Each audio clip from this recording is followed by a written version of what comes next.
Welcome to the newest edition of Keefer's Corner. I'm Jeremy Naga, that's Nick Pack, and Coach Keefer. Coach, how are you doing tonight? Doing really good. So, coming off of another conference win, now 4-0 in conference, beating Altoona. I believe the final score was 41-6. What were your reactions to another conference win? It's always good to win. It was homecoming. We had a really nice crowd, I thought, and we appreciate all the support we get from, the student body and the, band, cheerleaders, all that stuff. They do a great job. Art, they have all those run-throughs. And it's nice when you can have a game, kind of like that game was, where we were able to play everybody. I think every kid on our roster was able to get some snaps in the varsity football game, which is what you like to do at homecoming. So, yeah, it was a good night. It was fun, and I thought we played pretty good football. We wasn't perfect, obviously, but I thought offensively we were pretty solid there in that first half. Had a nice second quarter, and then I thought our defense was, we gave up some yards, and we did give up a score when we had the younger guys in there a little bit, but I thought the young guys played hard and played well. So you did give up that score. It was 11, almost 11 and a half quarters at home before scored upon. Was there a little like did we know that when it happened? Well, obviously, and Jeremy always mentioned it, like when younger group JV or even third string where they are come in, it's the seniors, the A team, the varsity's out there rooting them on just Absolutely. as much. It's a pride thing, but it is. It's kind of like a little like a. Well, we talked to our kids at halftime about let's keep a zero on the board. I mean, because everybody's going in and everybody plays, and I think that's important that they have that pressure on them, because you have to believe that when you go in, you got to know what we're doing, because it's a fact of the game. Sometimes kids get bumps, bruises, or they're hurt, and then the next man up, and you got to be ready to roll. So I think it helps morale for them to get in and have meaningful snaps, and it's meaningful. Trying to preserve a shutout that's a big deal. So I mean, we came up a little short, but there was still a lot of good stuff. A pretty balanced attack offensively. We completed, I believe it was 10 out of 10 passes. Gavin was, I think, 6 for 6. Graydon was like 3 for 3. Joe was 1 for 1. And we did our thing on the ground. As we maybe see a shift in weather. The teams we've had the last couple of years more prolific through the air than on the ground. We've had 6 beautiful nights for football, but as we get further into October, potentially playing football into November, do you think that this team is more set up to have success when the weather gets to be not as nice? I think there might be some truth to that. Last year's squad, we were throwing the ball a lot, and we were very effective with it. I feel like we're maybe a little better running the ball this year, and that's probably been more of our strength. Although we certainly had a nice night throwing it, and we're trying to take advantage of how people are going to try to defend us. I feel like we're good enough in that throw game where people can't just say, "Hey, we're gonna, we're stopping the run," because I feel like we have some pretty good receivers and blocking on the perimeter. So if you're going to load it, I think we can make you pay, which it's a nice balance. But I would agree we're not quite as reliant on the pass as we were last year. This year it's a little bit more of a run-oriented approach. I would agree. So not that we're skipping ahead, and I know as a coaching philosophy, head coaching especially, you never look past this week. But do you start preparing? We talked a little bit about how you have a lot of good assistant coaches. Do you have them scout maybe ahead a little bit too sometimes as to either it's future conference opponents or potential, now that we're in the playoff opponents, or is that we'll get there when we get there? I think we all kind of do it to a certain extent in this regard. We're preparing for Osceola 100% this week, and I would never tell any of our coaches, "Hey, look at this team or look at that team." But yet, we're looking at Osceola, Prescott. We're looking at Osceola Central's games. So you're kind of, as you're preparing for Osceola, you can't help but think and get impressions of those other teams and some of the things they're doing.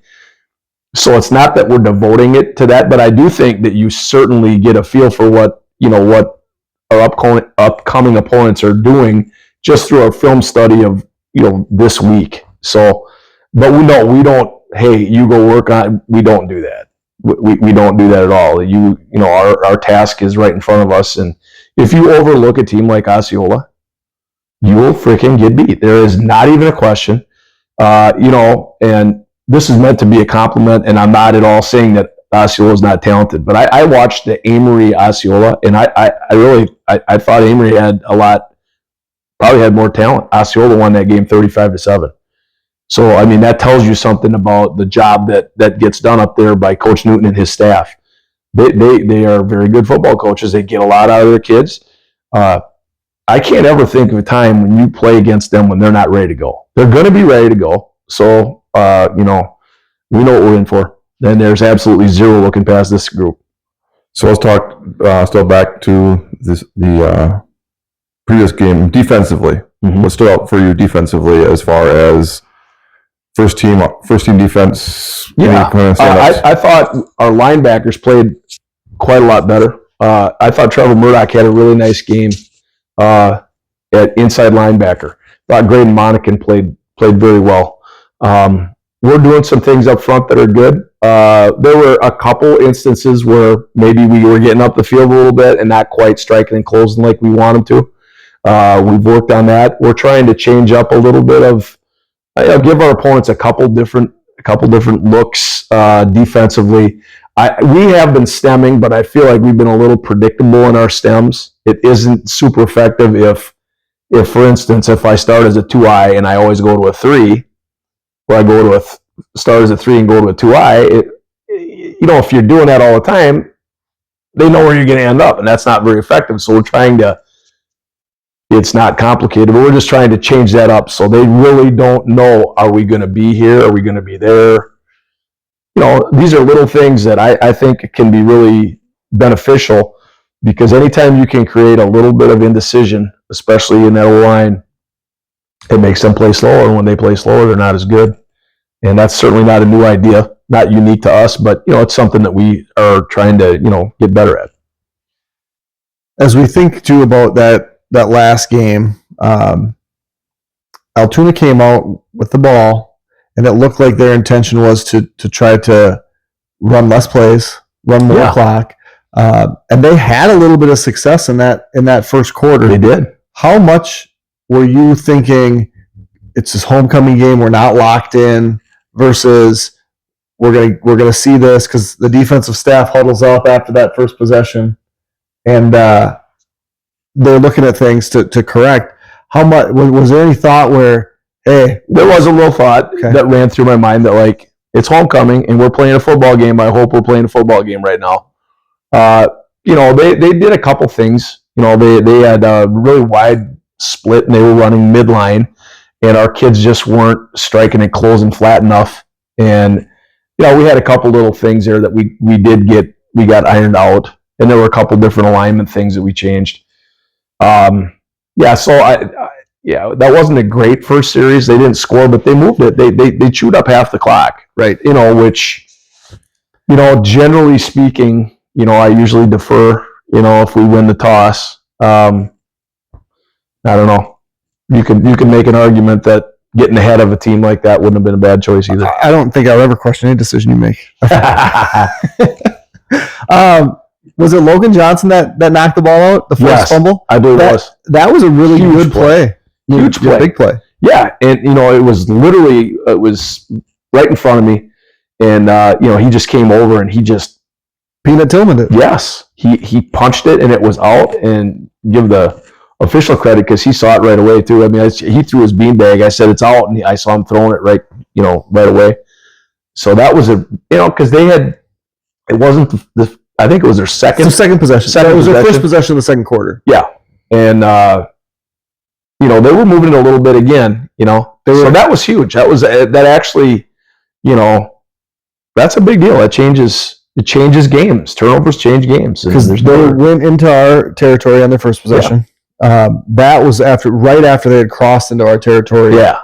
At the change of the quarter, we get that. We're up 2 scores, and things cascade from there. Mm-hmm. The last question I'm going to ask you about last Friday night is maybe the big question. Second quarter, Gavin does his little thing, and all of a sudden everybody else gets up. He gets up, he goes back down. At that point, the game was not super close, where you can feel okay about taking him out of the game. I think you probably always feel better when Gavin Sells in the game than standing on the sideline. It looked like he wanted to get himself back in. He did. He throws a touchdown pass. You guys go to the school. He comes back without his helmet. Yeah. So how does he look? How's he been? Obviously, it's very early in the week, and we really don't know. He was definitely limited today. I mean, he's Tucker Benjamin, our trainer, does a really good job, and we feel like there's a pretty good chance that he's going to be all right. But we are certainly going to err on the side of caution, because we have hopefully have a lot of football in front of us, and we're not going to make a short-sighted decision with Gavin. I guess it would be a thing where if he's ready, then he's ready. If he's not ready, then he's not ready. So we can't look into the future and know for sure what's going to happen there. I do know that he's always chomping at the bit, and he's a competitive kid, and if anybody can do it, he'll be the kid that wants to do it. So and that's he's a very good leader, and he's very important to our team. But it is a team, and other guys, we have other leaders that are very strong leaders too, and we all got to step up. If we don't have them, we don't have them. We got to beat Osceola, regardless of who's available. And so I think our kids understand that everybody's got to maybe step up a little bit. Yeah, we made a comment about 2 years ago when he got hurt down at Columbus about we'd take the helmet from him because he couldn't play, and he's out there trying to find the helmet, and it's like, no, Gavin. No. And I think all the high school kids right now are at that level where I want to play no matter what. So just outside of him, how are we looking? I know everyone's getting nicks and bruises now, but health-wise, outside of that, Taden was hurt a couple weeks ago. How's he looking? Any other injuries that are? Yeah, we've had Taden. I thought looked, he's getting back. He's getting pretty close to full. Brody Everett's had a couple little things going, but he actually looked pretty good to me today. So I would say we are actually remarkably healthy at this time of the year. Every high school team has this. They have concerns. They have positions where they're like, oh, geez, we lose a guy here, we're hurting. I feel like we've been really fortunate, and part of that is we've had some games where it's been running clock, and that there's good and bad with running clock. One of the good things is you are reducing that pounding a little bit. It's tough when you play a super physical game and you're grinding it out for 4 quarters versus getting running clock early on in the game. That's different. So I think that has helped us, and it's probably not a bad thing. Okay, so that now moving forward, now we go to Osceola. And again, the mindset is 100% on Osceola. Mission, go up there, come back, somehow 5-0 in the conference.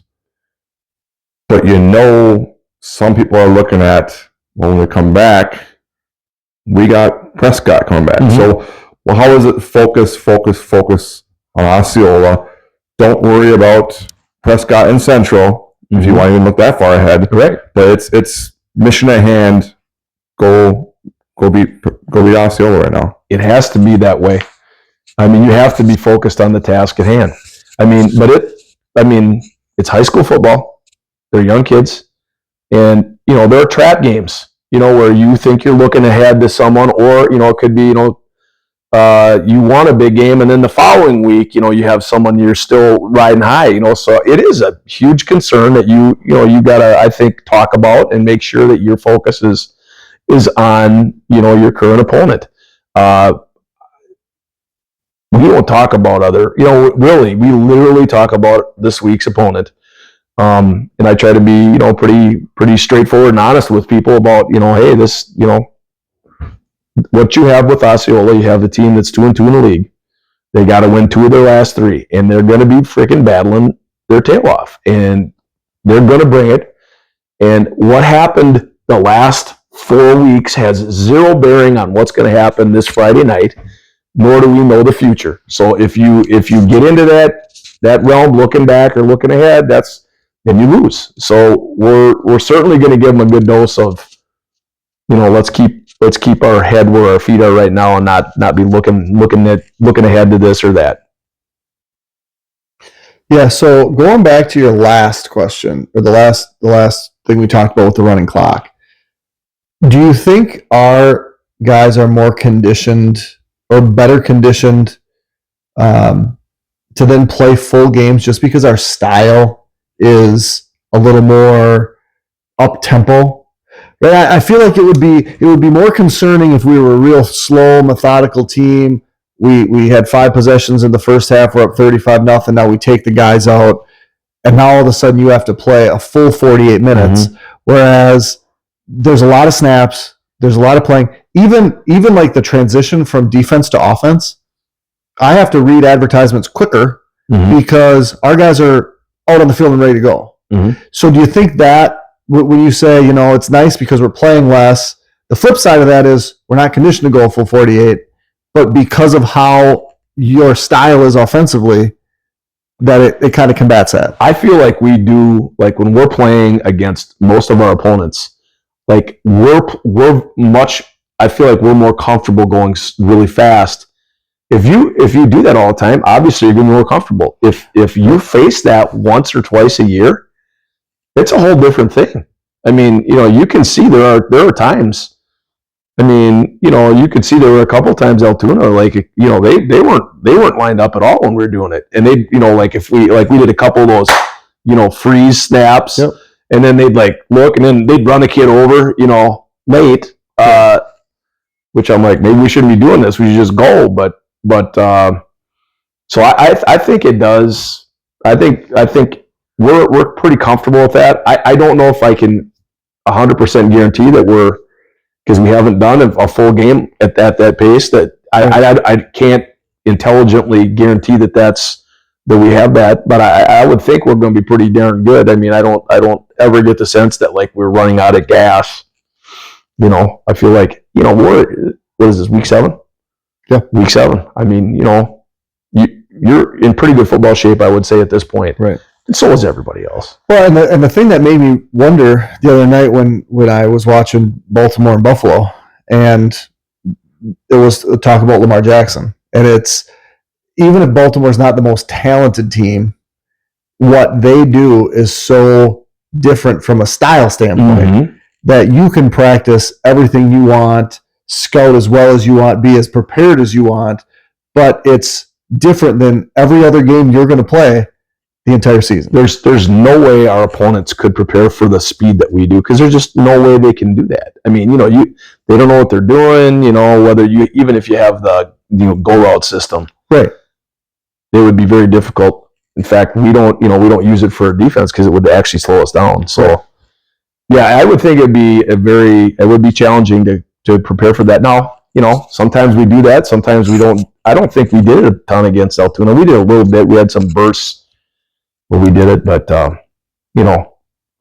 we've had some teams over the years, I felt like, really on the ropes with that stuff, and maybe we haven't quite had that yet this year. We really had someone completely reeling. But I think we have had people on their heels a few times, with it. And then, kind of the situation, how much more do you keep going? Kind of, you just get a feel. So looking ahead to Osceola, then, what does the casual fan expect to see from the Chieftains? What are they going to bring that's going to challenge the Blackhawks from going 5-0 in the conference? I would say there are some, there are some similarities between the system that they run and what Altoona runs, which in some ways is not terrible for us. It's just Osceola's probably a little bit. They maybe have a really good receiver, number one. He's fast. He's a good target, and they have very, very good. I mean, they throw a lot of out-breaking routes. They have good timing. Their quarterback is good. I mean, I watched them beat Somerset early in the year with 2 big, long passes over the top, and they didn't really sustain a ton, but they won that game. So they're scary because they can make some big plays. I feel like they have a couple kids that are good running backs. Number 5 is a shifty, looks like a pretty good runner. 0 looks like a little heavier, kind of a hammer type kid that plays some fullback. And their throw game is good, and their kids up front are coming off the ball. I mean, they've done some things that are impressive. I mean, so I would say that we expect to see some similarities. They're probably running a little bit more midline and probably running a little bit more veer stuff than Altoona did.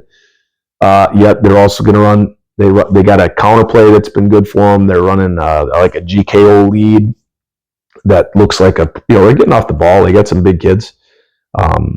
So yeah, I think it's going to be a good challenge. I think again we talked about big momentum shifts are like turnovers, big penalties that can shift the stuff. And I want to say in is this year 3 of this offense? I want to say, yeah. Was that the first snap that hit the ground? And I think it hit it was late in the 4th quarter. It hit the crossing, the crossing back. Yeah, but I want to say that was the first. I think Will Phelps has done a fantastic job. I mean, this kid he works at it. I know I've talked about Will before, but I just so appreciate the work ethic. He's in there grinding, lifting, trying to be a better athlete, getting stronger, getting quicker. But he also takes a football and he snaps and he snaps and he snaps and he snaps. And so and that's what it takes. You honestly, sometimes when you pick a kid who's going to be the center, you have to pick a kid that you can count on to put in that extra work. Yeah, and Will is that kid. On this particular snap, from what I saw on film, I think he just snapped it into his butt. I don't know what happened. He just he must have just, I don't know how he did it, but it went off his butt. And that is, I think you're right. That might be the first. I mean, and that is so hard to do consistently. Mm-hmm. And working with junior high kids, man, it takes time. And the way we snap, we learned it from Ferris State, who is an option team. And I think it is a little different than what other teams do. I mean, the technique that we teach, and it tries to be consistent. And we encourage kids to have 2 hands on the ball. And it's a tumble snap that they should get the laces every time if they do it right. And it's not too fast. It's not too slow. It takes time. And you're right. I would make the statement that if you're going to airmail a snap or 2 a game, you shouldn't run what we're doing offensively, because that's going to impact 1 or 2 possessions in a game. And that's you can't do it. Right. So it's been good. There was a time early in fall camp, I want to say the 2nd week, when we were still, we were still working timing and the ball was out, and it's that's stressful. Once you get it rolling, now I think everybody's got confidence, so that's good. And we're getting better. We got depth, and we saw a little bit in a couple JV games where that reared its head. We had an injury, and so you had a new kid that hadn't been snapping as long, and it just, it's really hard, man. It's hard if you're trying to run an offense. It's nice when it's 2nd and 2. We've had a lot of 2nd and 2s this year. It's a whole different animal when it's 2nd and 18, right? It's tough. So, yeah, we've been fortunate. Yeah, I think so. That's probably the first one to hit the ground, but like you said, they're all right there. Yeah. Just the rhythm of their offense too is, if it's a high snap or even a low snap, if they catch it, it can still throw you off rhythm. So that's awesome. And so then, I'm guessing in practice you preach the whole turnovers, offensively all the time, hold the ball, but then defensively, like we saw last week, punching it out. So is there challenges that you have in defense? Hey, get it out. Offense, don't let it happen. Or literally any coach. If anytime I see a play that I think the ball could have came out, I will always pointed out, like, hey, you gotta, like, we had one. I don't think it was this week. It was 2 weeks ago. Garrett Nelson ran a jet, and it was a big play. It was against Ellsworth, and he cut it up, and he got the first down. It was a big thing, and I'm like, Garrett, that was a great run, man. That was great. But when he jumped, you could see the ball. You could see his elbow away from his body. And if that doesn't get corrected before the fumble, that's going to lead to fumbles. I watched the NFL and all the, the ball handling for the professional. I don't know. It just seems like it isn't coached like it. I think it needs to be coached. I think it's really important. And we tell our kids, the number one thing we're going to do is take care of the ball. We can't fumble it, and we can't. I don't care if it's incomplete. I'm fine with it. Throw it over their head. We got a chance to score in the next play. If we turn it over, we're not scoring. So we can't we can't just throw it up. That's not something our team should do. And I think we've been pretty good. It's not perfect. I know we've thrown a few, but I don't think we fumbled much. I think, I hate to say that, and then all of a sudden it rears its ugly head, but I do think that we really try to emphasize it. We do drills. You have to maintain it, or else it'll happen. I mean, typically I ask you how the JV and C squad did. We're recording this on Monday night, so they're currently at Altoona. Yeah, there's one game tonight. It's just a C squad game because Altoona has, I think they had 12 freshmen, like, out for football. It looked like. I think they had everybody on their roster. Really? I believe so. So they're only playing 2 levels of football. So you kept more guys back to practice tonight? Yeah, we sent the freshmen, and then there's a few sophomores just in case there's injuries and stuff like that. Because they can. I mean, there's only one game tonight, so it's fun for those kids that get a chance to play, and it was good for us to have bodies around for practice. Yep. We go shorter on. I think we were down about 5:20 today, 5:25, whatever. So the other thing that I typically bring up after the rankings come out on Tuesday afternoon is that we're not ranked. Right. I can't because they haven't come out yet, but I did look. Number 9 and 10, or 9 and 8, 2 of the top 10 teams lost. Okay. So I've got a reason to be ticked off tomorrow. Good. If they don't, because you don't care, and it's great that you don't care. But I do have something else that I want to bring up that you probably don't care about. Okay. Because I like to put you in these spots. Last week's win was how many in your career? The only reason I know it is because someone told me it was 99. It's 99. Yeah. Which means the next win gets you 100. And I didn't look. I should have looked. I think there's only one other coach in our school's history that's had 100 career wins, as we gun for that. And since we're going to be on the road, I can't have some fancy thing on our scoreboard. So when 101 potentially happens, get one against Osceola and get a big one against Prescott, then we can shoot off some fireworks or something behind the scoreboard just to celebrate. Well, you know what it is. It just means that you've done it for a long time. It means that you had some success with. We have a lot of good coaches. Obviously you don't do it yourself, and whatever. I mean, it is meaningful, but it's not hey, it's a team thing, and whatever. You do it long enough, you win 100, right? So I coached a handful of years basketball. I didn't sniff 100. We played 3 times as many games as you. So I don't know if I ever would have got there. Oh. Because what year is this? So it was 2000 and 2005 was my first year here.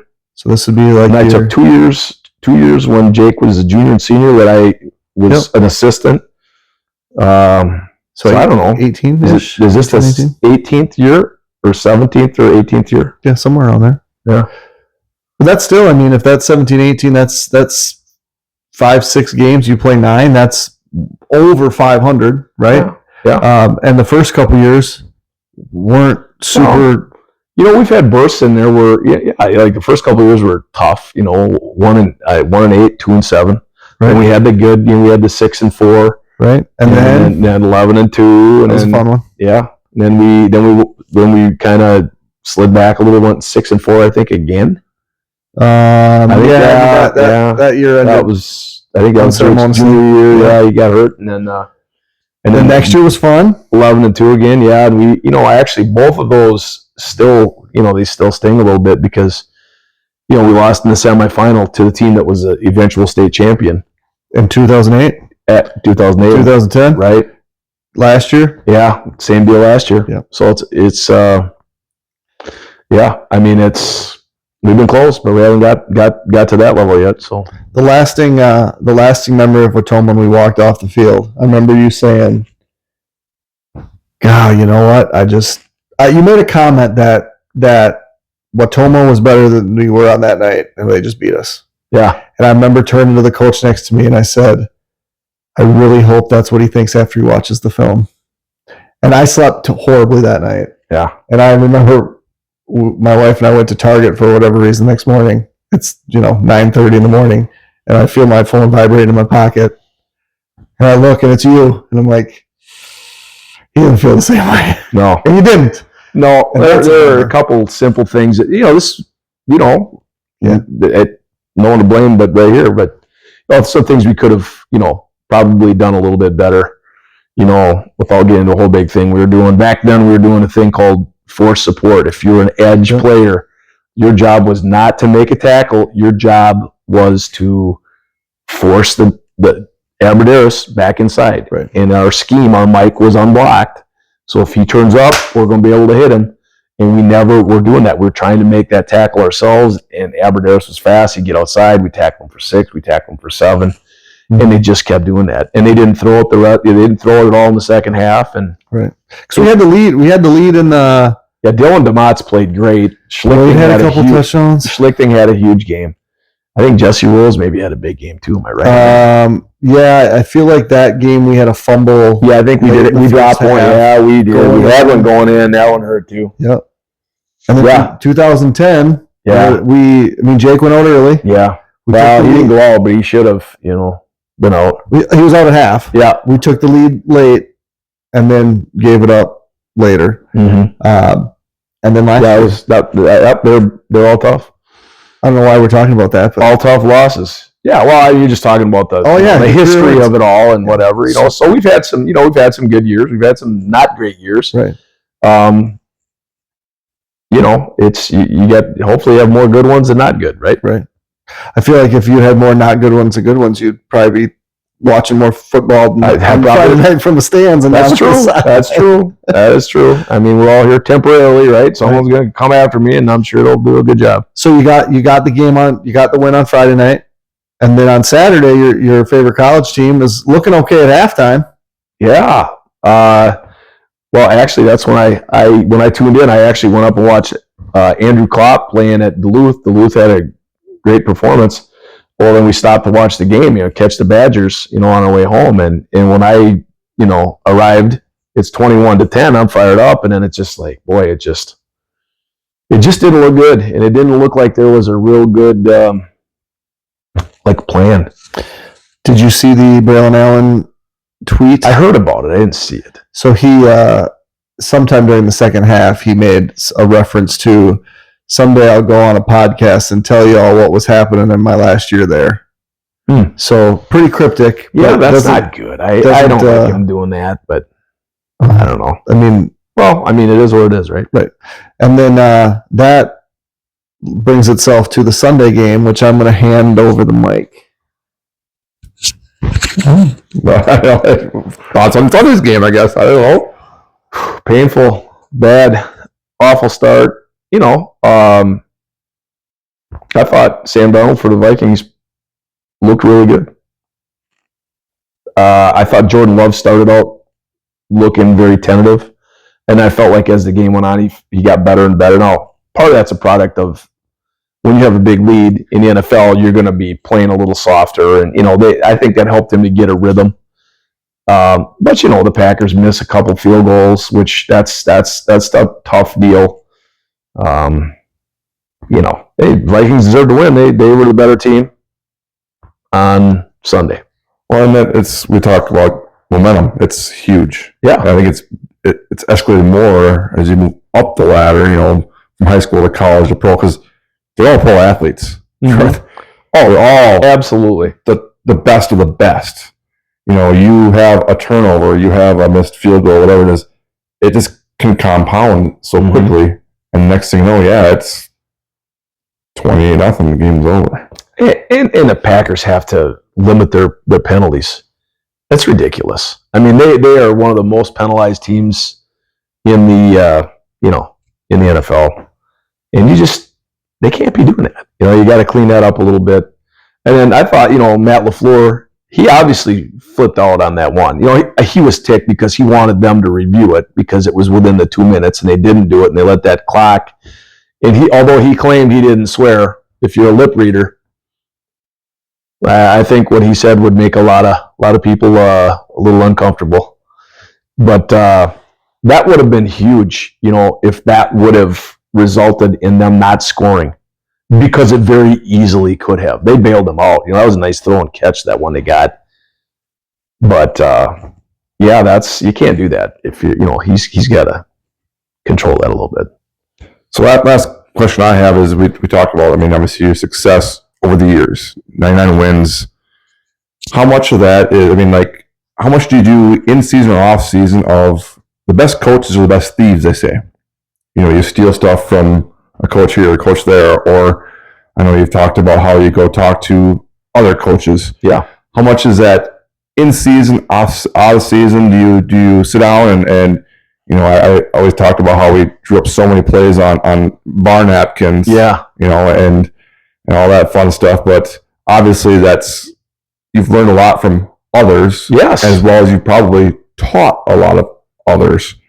But is that, how much in season, off season do you do? I would say, off season, I think that's when you have more time. That's when you have people that are available.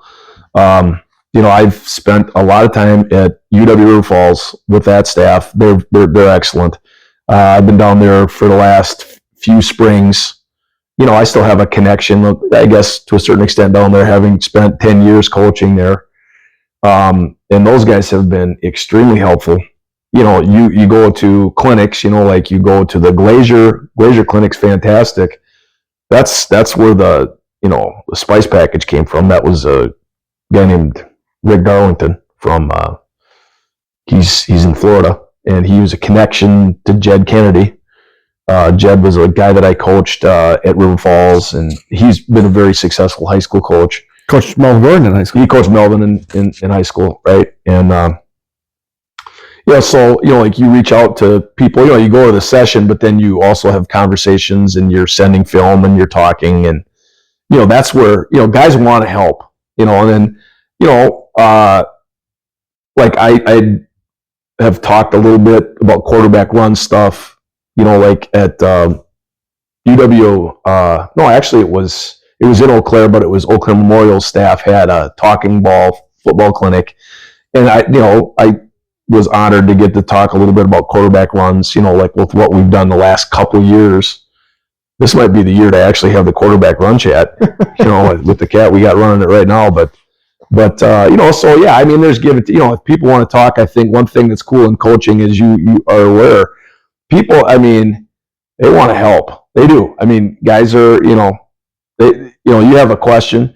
Now, there have been times when there's people that I respect that I will call and say, hey, I don't know what the heck. Wait, what do you do here? Anybody got something? For many years, I'd get a hold of Kevin Bullis at UW River Falls, Bull Man, and I coached with him for 10 years, and he's a brilliant football guy, and I'd say, hey man, what do you think? We need to stop this. I'm listening, and then obviously they're in season, so you always try to be mindful of they got their own stuff to deal with, but they're pretty helpful. That's good. And then I also have a couple buddies I played with in college, and I can call those guys anytime. You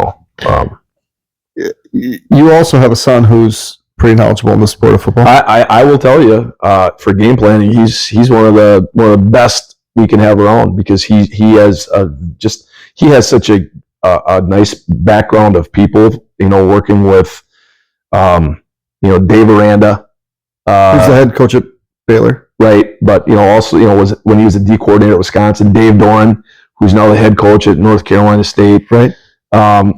It's Wilcox at California, Justin Wilcox, another guy, and then of course Coach Leonard a little bit too. So he's got some really good insights onto things, and he's very bright football wise, and it's great to he understands and can explain things in a way that really resonates, I think, with kids. My favorite Bullis interactions, which maybe we shouldn't, but I'm going to, at the clinic down in Middleton or something, or wherever we would go. For years, we would every Friday morning. Yep, we would sit in the conference room. I'd have all of our bad cut-ups, the worst of the worst, off the Landro. Yeah, whatever it might be. But my favorite part, because I'm smart enough to recognize I don't belong in these conversations. I belong sitting, listening, not offering.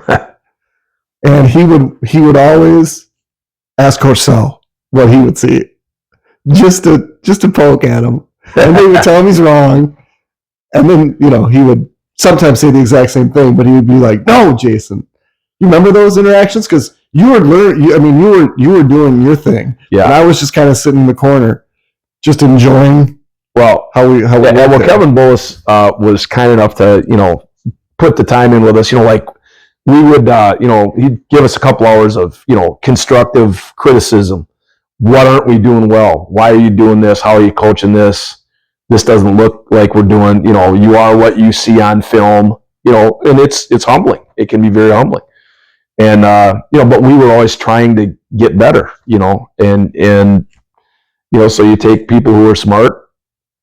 The smarter the person, the better to talk to. And another guy, John O'Grady, who's one of the smartest football people I've ever been around, just has some really good insights. If you're talking about it, it doesn't matter with Coach O. You could be talking about offensive tackle play.